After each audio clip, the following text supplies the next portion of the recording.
Pump up the volume on your parenting with Parent Pump Radio. Tune into something different that makes a difference. At Parent Pump Radio, instead of a ripple, we choose to create a splash. Get energized, get inspired, and get informed with how to parent in the new millennium. With your host and parent coach super guide, Jacqueline T.D. Nguyen.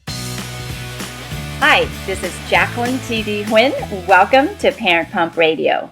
Go to our website, integrativeminds.com, to schedule a 45-minute complimentary consultation with me to see how I can help you create cash flow now through real estate investing and leave the legacy you dream of creating. The link is in the show notes.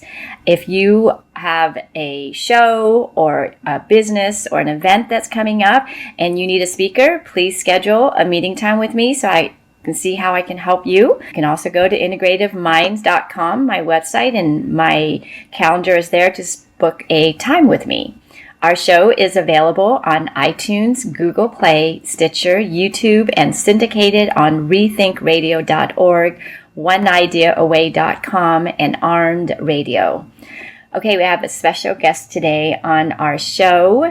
He is one of my kindred spirit because he's Vietnamese also, and he's going to share with us how he got started in martial art, his journey, and when he was 4 years old, growing up in a small fishing village in Vietnam, and he continued on that train as a refugee in the camp where his martial art served as his guiding light while he struggled to learn English in really unfamiliar classrooms to prepare to come here to the United States.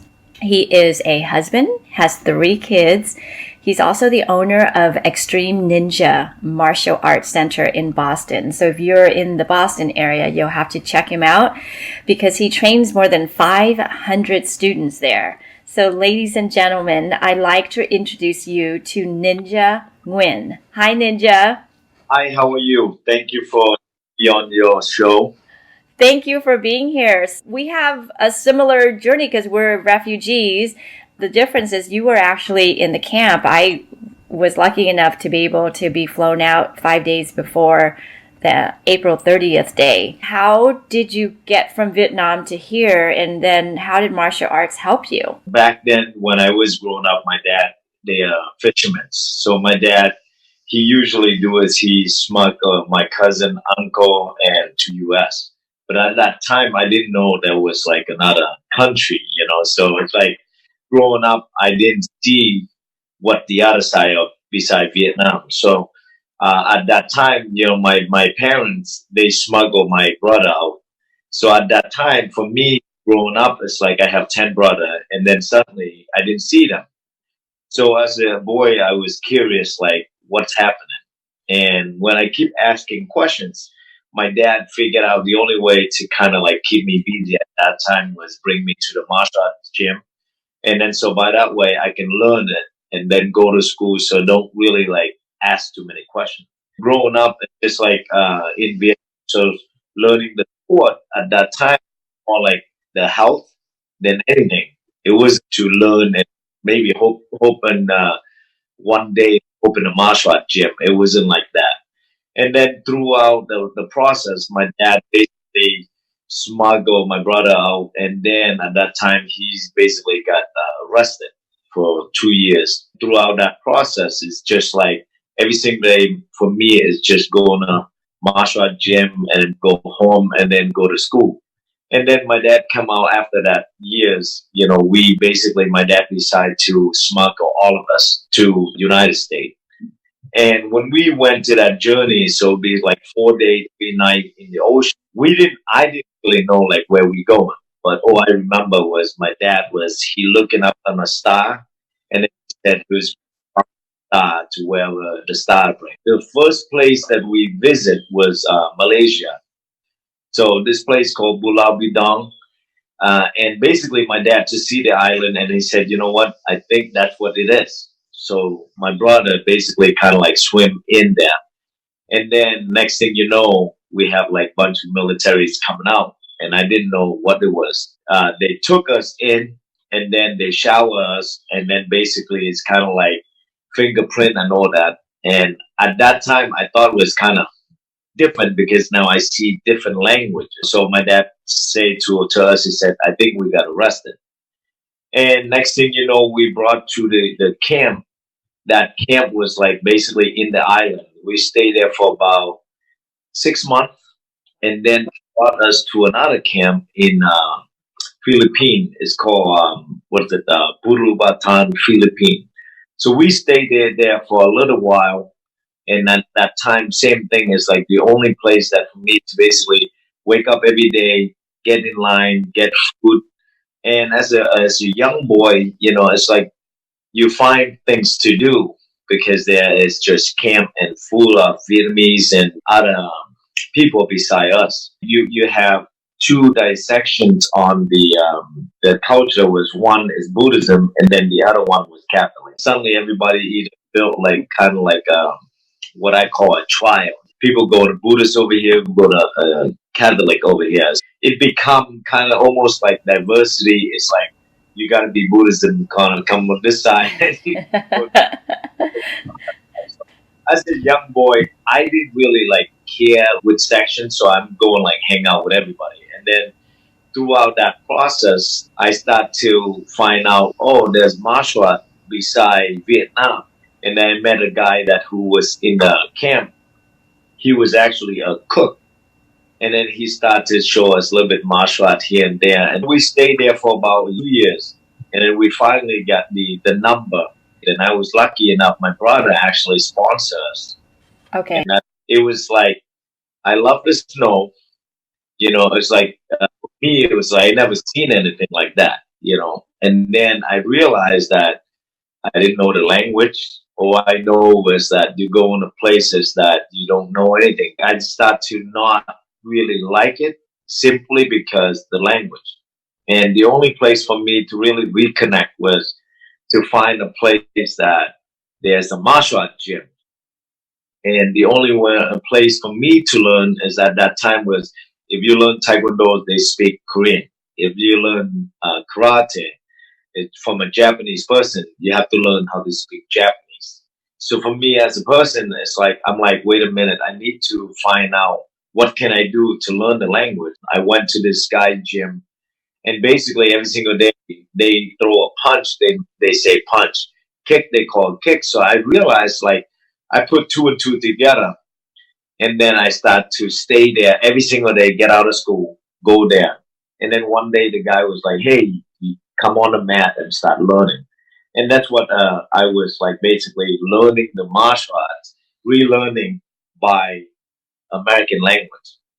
So that's how I was adapted really fast on learning the language. I know you have a lot of students at your studio. We have a lot of kids. I would say 50-50. I think for me, it was more success into the martial art. It was because I am as a father. I built my business based on my own relationship with my wife, my kid. For me, I believe that you can be success in business, but if your own foundation of your family that you don't have, it's a lonely life. That's why my business grew because of that. A lot of times we spend so much time worrying about our kids and making sure that they have the right principle that we forget ourselves. Tell me why you think martial arts is important for children as well as adults. So as a parent for myself, that I know a lot of time people think that, martial art is about learning to fight someone. But for me, it's not about that. It's about building the awareness of yourself and about self-control. Is about how to deal with the situation, especially when it comes to pressure. And I think a lot of time, for me, I use the martial arts to teach life skill. Okay. Yes, we teach a kid learn how to punch and kick, but the most of the class, for example, most of the time when I teach all the martial art class, I teach about the lesson. Like I give them the lesson. So for example, I would tell the kid like, the lesson number one would be like, listen, focus. That would be like the first section of. And then I give the kid the rule. The rule can be like, depend on what section of the classes. So the rule can be respect. The rule can be like no cutting, no talking. And then I give them a goal. A goal is for me, for adult, I say the goal. For a kid, I say skill. Because what happened is, a lot of time, as a parent myself, I want more than anything my kid learn listen, patience, participate, leadership, trust, and confidence. Because a lot of times a kid, they come in, they themselves don't want to talk anymore. For example, this day when you see a kid, most of them, they are talking on the phone or Yep. text or play video game more than connecting. They more on the internet than anything else. So for me, I just built the awareness for the kid to kind of see. When I tell the kid it's not about right or wrong in the class, both sides, they need attention, either a bad one or a good one. So I usually ask the kid, are you a leader? What kind of leader are you? And if you're fooling around, let's say you're fooling around, I'm not going to follow you. If you are challenge yourself, participate, show up, confident, and all that, I would follow you. So I let the kid to choose because it's not about me. I don't consider myself a teacher. I consider myself a facilitate. I facilitate class, and then I challenge them because each one of them they need to be challenged. Every kid, including myself, it's about sharing the time and creating what value of each kid or each person stepping on the mat. Now, you were saying there's Taekwondo and karate. Which one is you found most beneficial maybe for children as opposed to adults? Or is there any? For me, I start out Taekwondo's karate and Muay Thai kickboxing. For example, if all the culture, right, rice will be the same, right? Bread will be the same. So same thing as the martial art is the martial art, Taekwondo's karate and kung fu. They all include punches, kicking. However, they have to be able to ask themselves is this, what do they want as a parent? Because the value of the class is different. Not all the martial art teaching same life skill. Some just teaching punching, some teaching about competing. For me, I don't teach about competing. I teaching them about daily life. For example, waking up in the morning. For a kid, that's challenging.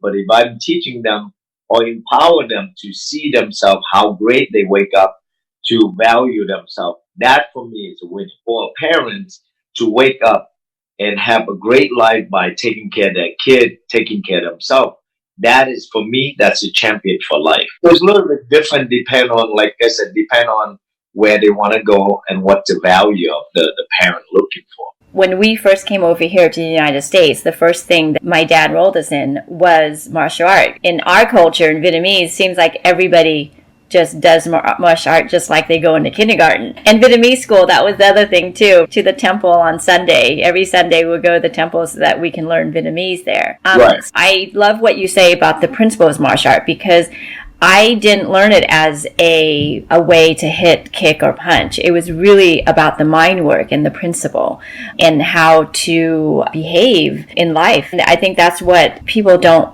always realize. It is an art. It's not a combat. Because a lot of time people come in, they say to me, okay, how long do I get a black belt? I tell the people it's a lifetime.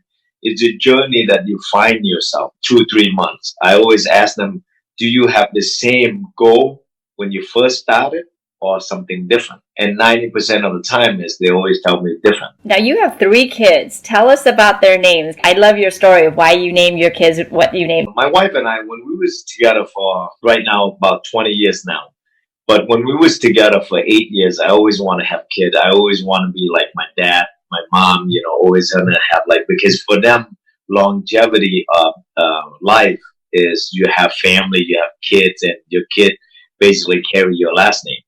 So I always want that. And for about 8 years, my wife and I could not have kids, and I don't know why. And so I decided to basically kind of move somewhere. When I move somewhere, it's like you make so much money, right? And then suddenly you lose everything. I said to myself, you have to be patient. I want everything in life. I wait for a long time for this girl to come, for 8 years. And then suddenly she came to when I was really down on my face. My wife and I said to her, I have to name her patient because this will teach me something in my life and teach her. And so I did that. And then when I rebuilt my business, my wife, myself came together, and then my business went on the rise within a year. And then, of course, my wife pregnant, and then I named the other one was Harmony. And I always feel like, when things fall down on your face, when things rise up, you have something beautiful to look. And then, of course, my daughter came. And when my daughter came, my harmony came, my mom and my dad passed away. And then, of course, my son came at that same time.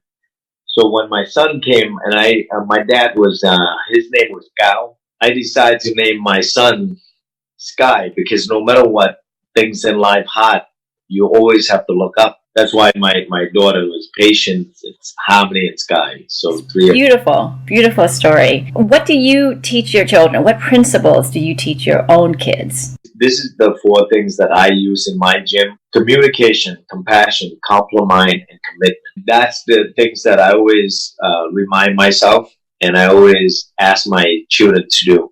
And we do a lot of negotiate. So, for example, if my daughter was watching TV, if I asked her to do something at that moment, I would ask her, and then we renegotiate on her time. So by that way, we don't have what we call disagreement. For me, growing up as Asian culture, it's like, I don't have to tell you that I love you. You should know. Right? Yeah. Growing up, it's like, for me, it was very painful. So my wife is American. She loved hugging. She loved holding hands. She loved. So I adapt on that. And I love my kid based on that. And I want to build what I call compassion, love. In my house, I always say the evil is the angry. So we don't want to build evil. We want to build compassion and love. In my house, we have the things is every morning we say, like, for example, I say it first. When we wake up in the morning before we eat breakfast together, before they go to school, we go as, I said, I'm strong, I'm brave, I'm smart, I do my best and never give up, I'm a champion. So I did that, my wife did, my kid did. So we all doing that, and then we do before we go to bed. So it create like a routine for them. And then things, for example, if they have a challenge, I ask them, I said, what did you say in the morning? What did you say at night?